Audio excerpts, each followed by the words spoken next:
He lived in Henderson, Nevada.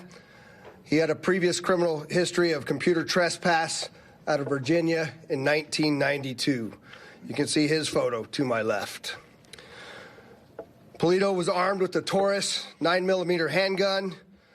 He had brought 11 magazines to the scene with him.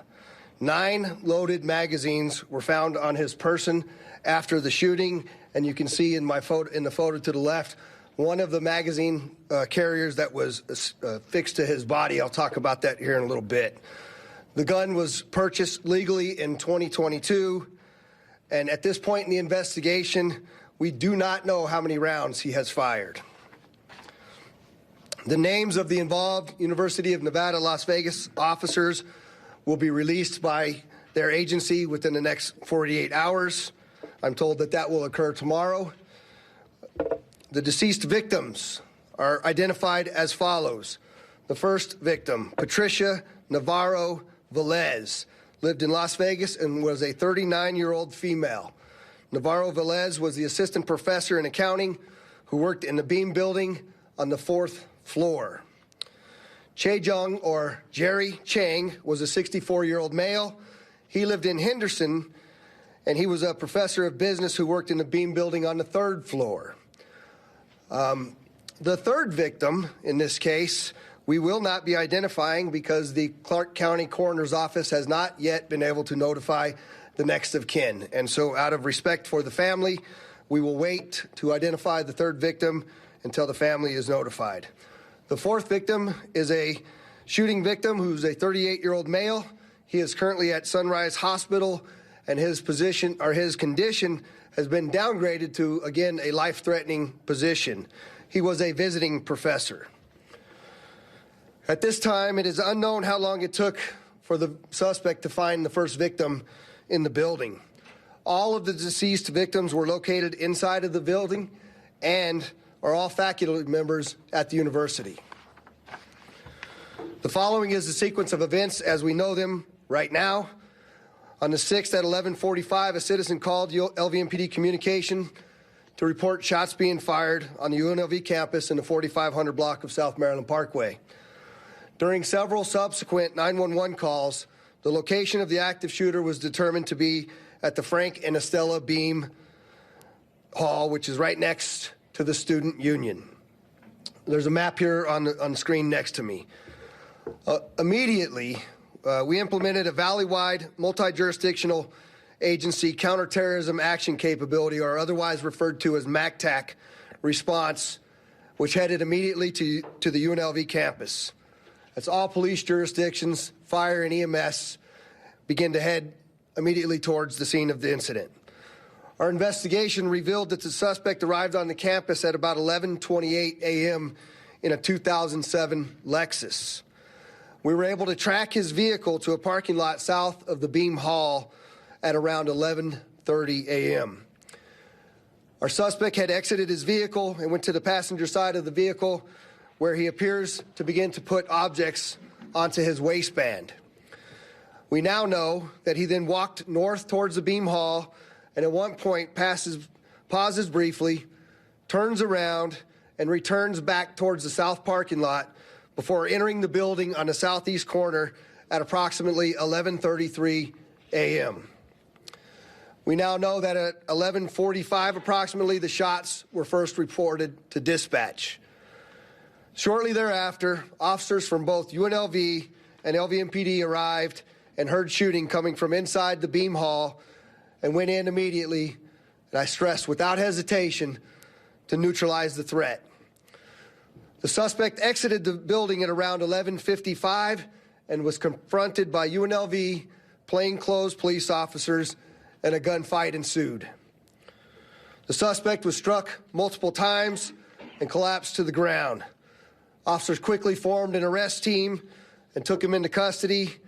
He was deceased at the scene. We're now going to play a video of this shooting scene. Before we do this, I just want to set it up for you very quickly. You will see the suspect come down from over here.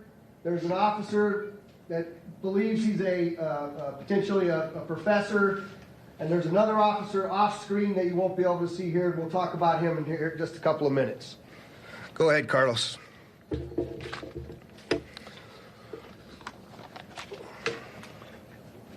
There's our suspect to the bottom right. Officer, he pulls a gun. The officer runs away, goes around the side of the car.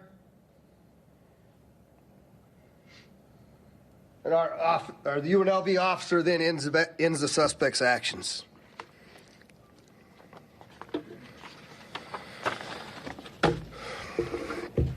Officers then assembled action teams and began a systematic search for additional suspects and victims. Those teams went through multiple buildings and multiple floors. Many times we had to force entry into rooms where students and faculty were sheltering in place. Officers had to escort each one of those rooms of faculty and students to safety. During the search of Beam Hall, 2 victims were located on the 3rd floor. 1 victim was located on the 4th floor, and we believe the 4th victim who survived was on the 5th floor when shot. He got out of the building and was taken to Sunrise Hospital.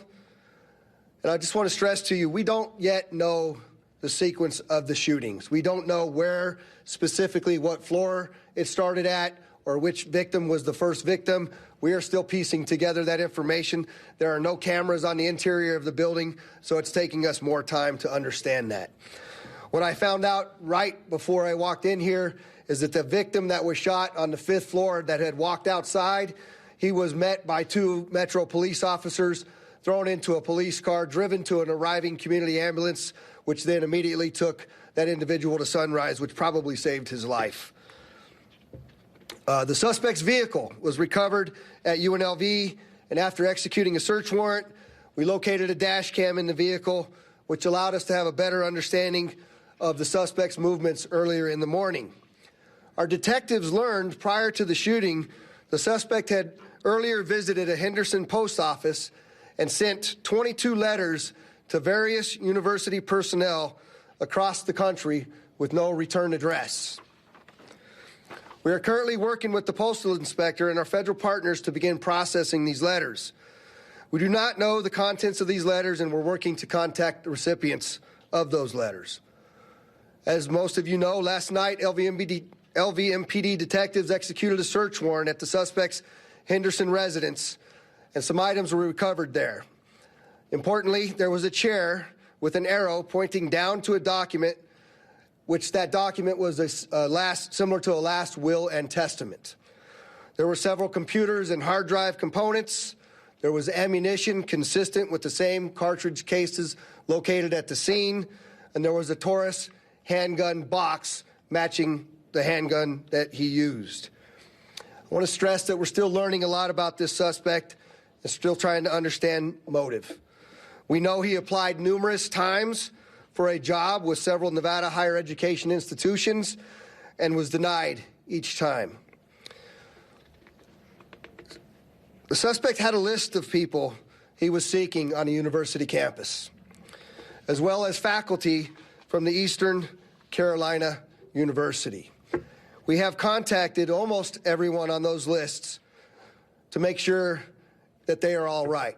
We have done that for all of UNLV and all of Eastern Carolina, with the exception of one individual who is on an international flight.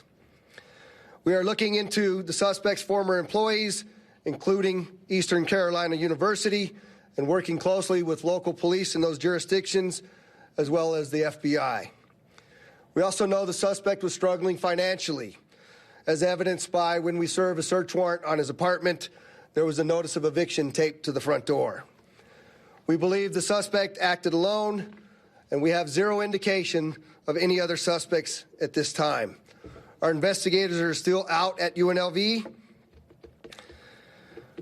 I also have to say that when first responders, you guys can understand how chaotic this scene was. When our first responders arrived, people were running, people were hunkering down. Many people had already fled the scene, and their recollections are going to be critical to our investigators as we move forward to have a better understanding of what exactly occurred. So anyone that has information or video of what occurred inside Beam Hall at the time of the shooting or witnessed the officer-involved shooting is encouraged to reach out to the LVPD Homicide Section at 702-828-3600.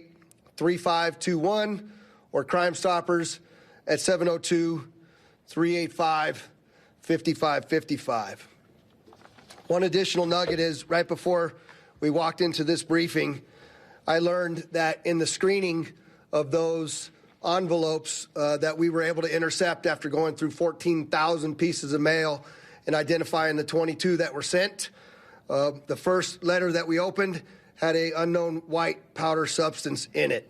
Our armor unit and detectives are out currently processing those envelopes. And what we're asking is that if anybody in the education world receives a letter with a no return address that is taped, we ask you to proceed with caution and contact your local authorities. Of particular attention from the ones that have been addressed are those at Carolina and UNLV. And so with that, I'm going to pause and turn it over to the UNLV Vice President of Public Safety Services and Director of UNLV Police Services, Chief Adam Garcia. Chief. Thank you, Sheriff. Good afternoon. My name is Adam Garcia, Chief of Police for University Police Services, Southern Command. Yesterday, we lost members of our rebel family, and I wanted to extend. We have been listening to an update from Las Vegas Sheriff Kevin McMahill offering details about the suspect in that deadly shooting of UNLV campus yesterday. He had offered some new information about the suspect, saying that the suspect had a list of people he was seeking as he went to the campus yesterday. We now know that all of the victims, the 3 people that died, were faculty members: Jerry Chang, an assistant professor, and Patricia Navarro, and also an assistant professor. There is a 3rd unidentified victim. They are working to release the name of that victim. They want to notify next of kin. There is a 4th injured victim who they say is still recovering in the hospital, also a visiting professor. So we do know that the suspect had also sent letters to university faculty before the shooting. The Las Vegas sheriff saying that they had discovered that he had sent these letters, that one of those letters contained an unknown white powder, somewhat of an ominous warning to educators there at the end of his briefing, telling them not to open a letter if they get an unidentified letter. We, of course, know that the suspect deceased at the scene. The officer praised the quick response from law enforcement on the scene, but that they are still working to piece together exactly how the shooting happened inside the building.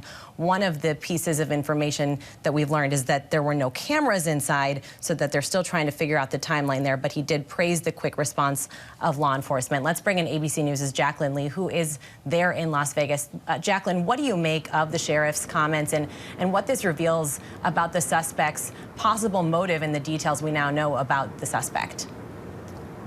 Well, Elizabeth, it's very clear that this was a very calculated attack, with law enforcement saying that they discovered there were 9 loaded magazines on the suspect at the scene of the shooting. They showed a video at this press conference showing him encountering police after the shooting took place. But leading up to that, they say they found a magazine carrier fixed to the suspect's body. They say ultimately they do not know how many rounds were fired, but that the gun was purchased legally in 2022. Now, something that you pointed out is that officials are not releasing the name of the 4th victim. The 4th victim's condition has been downgraded. Earlier today, that victim was in stable condition, and now that victim is fighting for his life. They said it was just a 38-year-old man, visiting professor. As you had mentioned, there was even more twist to this story. When officials arrived at the suspect's home, there was a chair with an arrow pointing to a document that's supposed to be a final will and testament. There were a list of names both from Eastern Carolina University as well as right here on this campus that he apparently was targeting. And as you had also mentioned, there were those 22 pieces of mail that were sent out to various higher education individuals across the country with no return address. Them saying that the officials saying they worked with the USPS to sort through 14,000 pieces of mail, finding one of those pieces that had that white powder in it. authorities are trying to figure out what that powder is, and they've notified everyone in higher education if they receive a piece of mail with no return address to not open it and to be very cautious. So there's a lot of details, Elizabeth, that came out of this. Very eye-opening, for sure. Much to learn. Know you're going to be following all the developments. Jacqueline Lee, thanks so much.